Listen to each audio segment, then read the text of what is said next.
The group got back together at Trakanon's Teeth, in the tunnel just outside of the Swamp of No Hope. To enter Sebilis, they would need a key, and to get a key, they would first need to slay some Froglocks.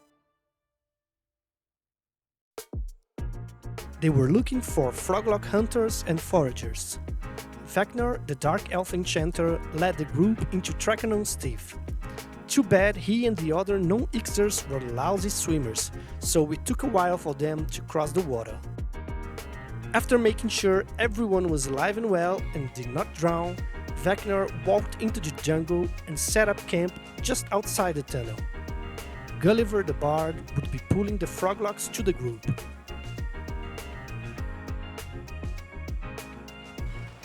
A heavy rain started pouring over Trakanon's Teeth, but even then Lagar was able to hear the characteristic sound of Froglocks jumping towards the group. It seems Gulliver was able to find a forager. They needed to find 2 medallions of lost Iksar tribes, Medallion of the Nafzar and Medallion of the Kunzar. Everyone in the group would need one of each, and only then they would be able to craft the key to enter Sebilis. Well, it would actually be given to them, if the rumors were true. Sightings of the last emperor of the Iksar Empire, Ganak Sathir, was being reported every day by different people. They said adventurers could finally enter the old capital if they brought those 2 medallions to the ghost of Ganak. After some time in the jungle and a few dead foragers later, Lagar got the 2 medallions he needed. Not long after that, the rest of the group was also set. Now they were headed south, on their way to the crypt in which the ghost of Emperor Ganak was seen. Sebilis, the old capital of the Iksar Empire, fell a long time ago and now was filled with Froglocks.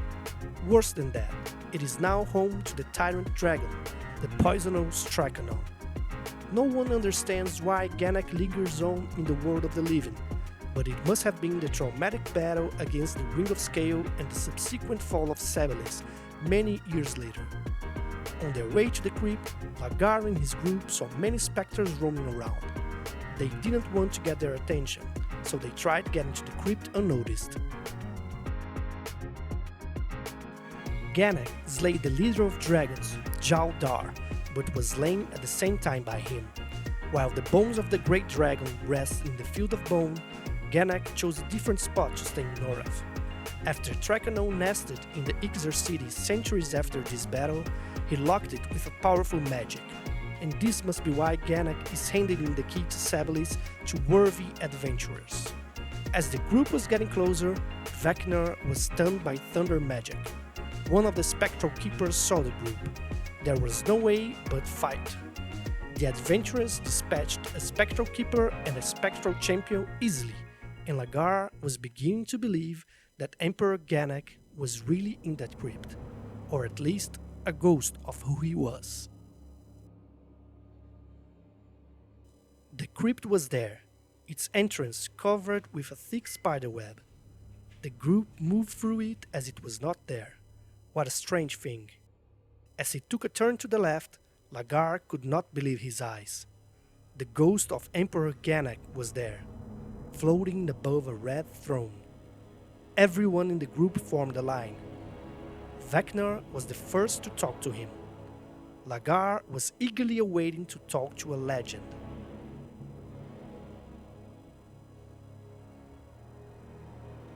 He bowed down before the dead emperor and handed in the 2 medallions.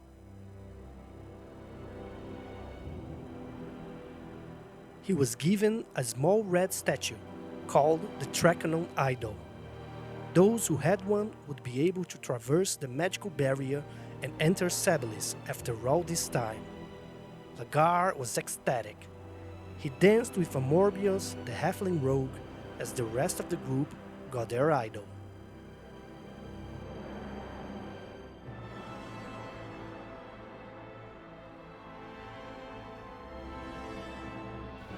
Onward to Sebilis. In what state they would find the city was unclear.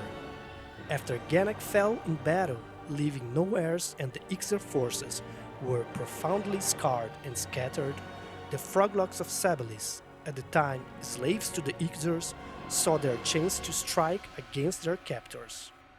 The fight for power within the Empire as the Sathir bloodline was extinct weakened the capital city even more. It was a matter of time until it fell, but the Iksars were still holding on until Trakanon arrived. The dragon was the final blow to Sebilis and to the crumbling empire that Ganak Sathir established so many centuries ago. Above ground, the city was just ruins, but below it there were many treasures to be found. Lagar saw the magical barrier preventing those who did not have the key to enter the city of Sebilis, and was impressed by the powerful magic humming through his body. The magical users of the group decided to bind there, next to the magical barrier, should anything happen to them inside. After everyone was done, Lagar moved to the magical sphere, but was not able to enter Sebilis. He tried again, and this time he put his hand inside the barrier while holding the idol.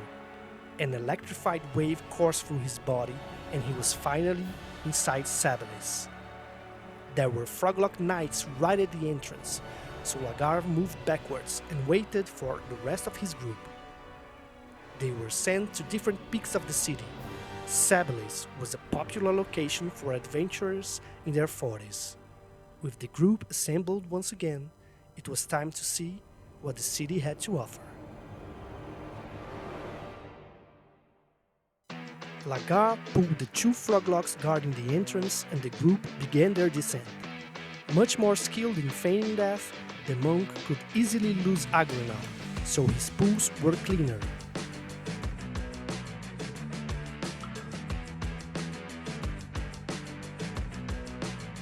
Since it was his first time in Sebilis, Lagar was careful. He looked at his map often and he checked every corner to make sure his pulls would not overwhelm the group with too many mobs at once. Even in ruins, the old capital was impressive. To be honest, the floors seemed very clean. The Froglocks were terrific housekeepers. They could also fight.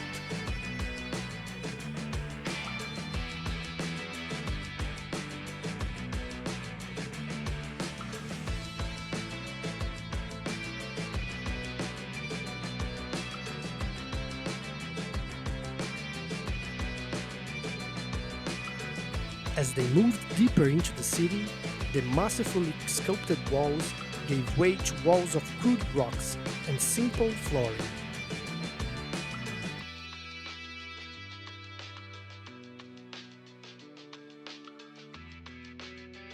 Besides Froglocks, giant scarabs started appearing as well.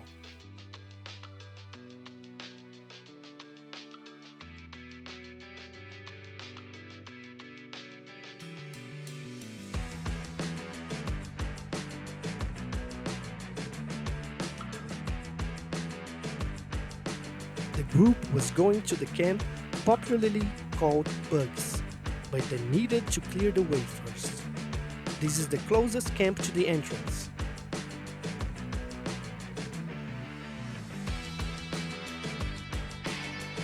Vecna was the first to get there and told the others to watch their step when crossing over because there was a crack on the floor.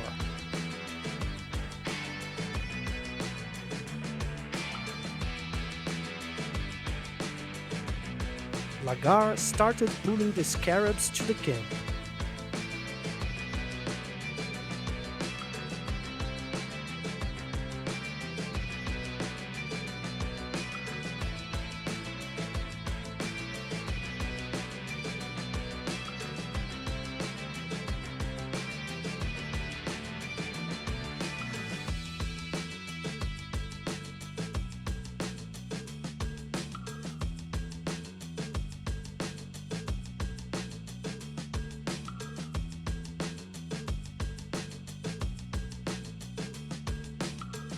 The deeper he went, he also found more Froglocks. Those corrupt froggies were higher level than the other Froglocks the group had faced before, but they managed it pretty well. Lagar carefully crossed the bridge to pull more mobs stationed towards the city exit. The monk spent most of the evening crossing back and forth in that broken bridge and was sure he would never fall through the cracked floor. And he was right.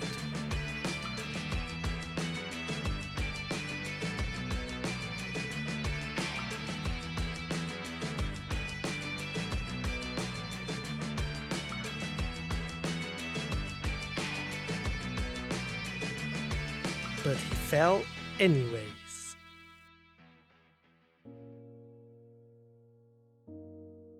Now Lagar was really lost. He opened his map and tried to make sense of it. The froglocks he pulled fell down with him, and the monk desperately tried to find an exit. But as he was diving, he remembered Carnel's castle.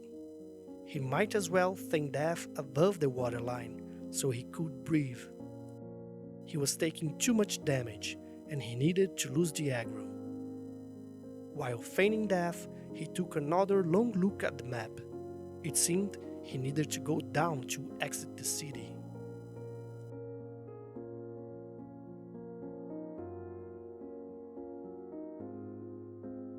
After he lost the aggro, Lagar followed the path he set up on his mind, but everywhere he went, he found more mobs. Sebilis was infested with froglocks and other hideous monsters. He thought the map was wrong, and he was not reading it properly, as it made no sense to go that far down to go up into Trakanon's teeth.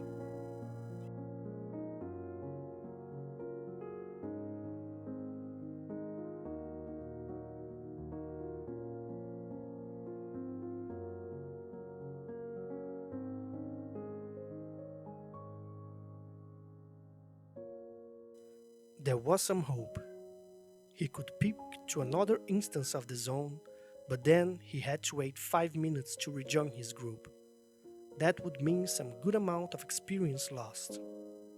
He remembered a magical trinket his past self got at another dimension known as Vaniki. He claimed the token of the Magus, and even though the teleport would not work until far into the future, if he told the Magus to take him to Abysmal Sea, a place that did not exist in that north he was living, he would be immediately evacuated to the safe spot in the zone, which means he would be back at the entrance of Sebilis. Who needs magical skills to get out of trouble now?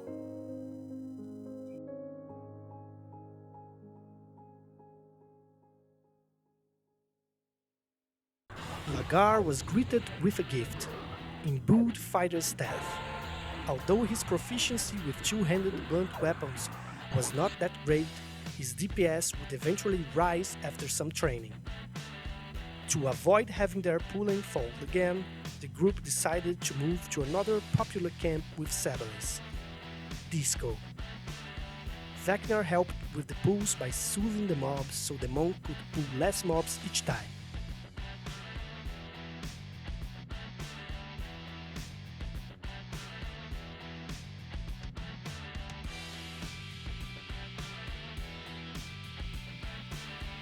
They fought a golem that had summoned weapons. That poor golem must have been charmed by an enchanter and was forced to fight his own friends for some time.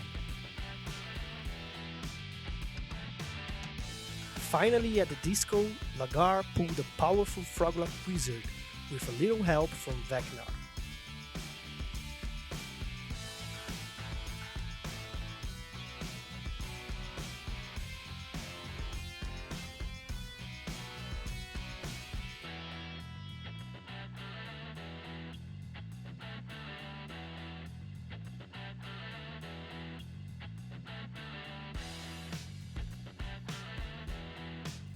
Setting up camp at the entrance to the room was really important, as can be seen by the many corpses laying around.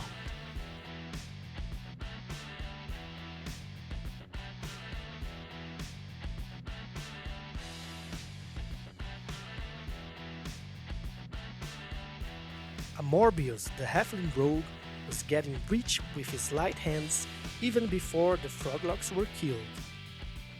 Lagar noticed some papers on the floor in the corner and realized they were old historical bloodline documents. Whether it was fate or chance, he did not know, but believe it or not, he found his own family in the registers. After years using just a first name, he could finally have a surname of his own, and one with historical significance. His own family traces back to the magnificent Iksar Empire of legends.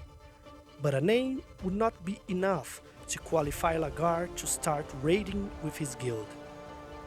Even though everyone was able to enter the plains as early as level 46, his guild was asking that the minimum level to take part in the raids should be 50. The first raids would be in 2 days, and Lagar was still level 47. He had 1 day to get to 50. He needed to race.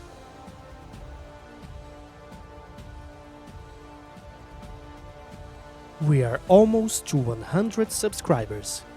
If you are not subscribed yet, please do so. Like this video and I hope to see you in the next one. Thanks for watching and until next time.